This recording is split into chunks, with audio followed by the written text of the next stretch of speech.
America ते Iran हे अंतर जवळपास 12,000 किलोमीटर आहे. इतक्या लांब अंतरावर अमेरिकेचे राष्ट्राध्यक्ष डोनाल्ड ट्रम्प हे त्यांची लाल टोपी घालून बसले होते आणि दुसरीकडे त्यांच्या सैन्याने धुमाकूळ घातला. अमेरिका काय करू शकते याची जगात फक्त चर्चा होत होती, पण त्यांनी जे करून दाखवलं ते पाहता अमेरिकेची ताकद पुन्हा एकदा जगाने पाहिली. इस्रायल आणि इराण यांच्यात युद्ध सुरू आहे. दोन्हीकडून एकमेकांवर हल्ले प्रतिहल्ले सुरू आहेत. आता यात अमेरिकेने उडी घेतली आहे. इस्रायलला मदत करण्यासाठी अमेरिकेने त्यांच्या युद्धनौका, लढाऊ विमानं आणि विमानात हवेतच इंधन भरण्याची यंत्रणा हे सर्व सज्ज केलं होतं. त्यावरून अंदाज बांधला जात होता की अमेरिका इराणवर हल्ला करू शकते आणि अखेर तसंच घडलं. अमेरिकेने इराणमध्ये घुसून हल्ले केले.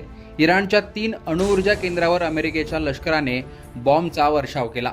अमेरिकेने इराणच्या फोर्डो, नतान्झ आणि इस्फहान या 3 ठिकाणांच्या अणुऊर्जा केंद्रांवर हल्ले केले आहेत. स्वतः डोनाल्ड ट्रम्प यांनी ही माहिती दिली. रविवारी भारतीय वेळेनुसार पहाटे 4:30 वाजता हा हल्ला झाला. फोर्डोवर बॉम्बचा एक संपूर्ण साठा टाकण्यात आला आहे. अमेरिकेच्या राष्ट्राध्यक्षांनी इराणला धमकी देत त्यांनी आता शांतता ठेवावी. जर त्यांनी असं केलं नाही तर त्यांच्यावर आणखी मोठे हल्ले केले जातील असं म्हटलंय.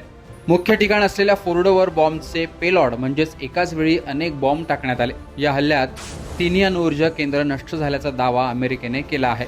हा हल्ला करण्यासाठी अमेरिकेने अत्याधुनिक B-2 बॉम्बर्स विमानांचा वापर केला. या विमानांनी प्रचंड विध्वंसक क्षमता असलेले बंकर बस्टर बॉम्ब इराणच्या अणु केंद्रांवर टाकले. सुमारे 30 इंधन पुरवठा विमाने इराणकडे झेपावली होती.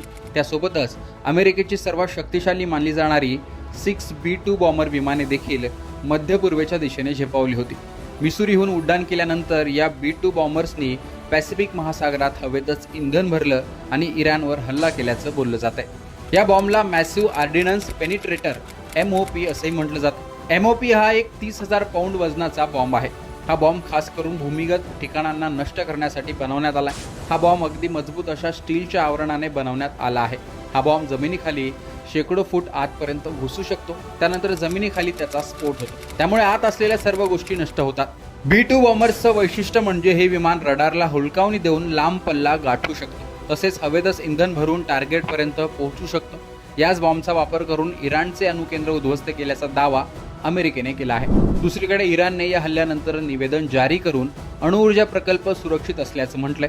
इराणवर अमेरिकेने केलेल्या या हल्ल्यानंतर इराणकडून इस्रायलवर 30 क्षेपणास्त्र टाकण्यात आली. इराणने केलेल्या या हल्ल्याचा आवाज तेल अवीव, हैफा आणि जेरुसलेमपर्यंत ऐकू आला असंही बोललं जातं. त्यामुळे हे युद्ध आता अधिक चिघळणार असंच दिसतंय. आता इराणचे हे हल्ले केवळ इस्रायल पुरतेच मर्यादित राहणार की अमेरिकेला सुद्धा इराणकडून लक्ष केलं जातं आणि बदला घेतला जातो ते पाहणं महत्त्वाचं असणार आहे.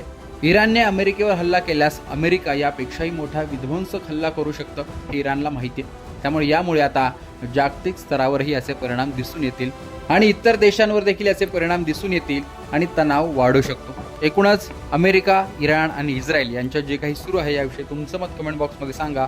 लोकमतचं YouTube चॅनल सबस्क्राईब करा.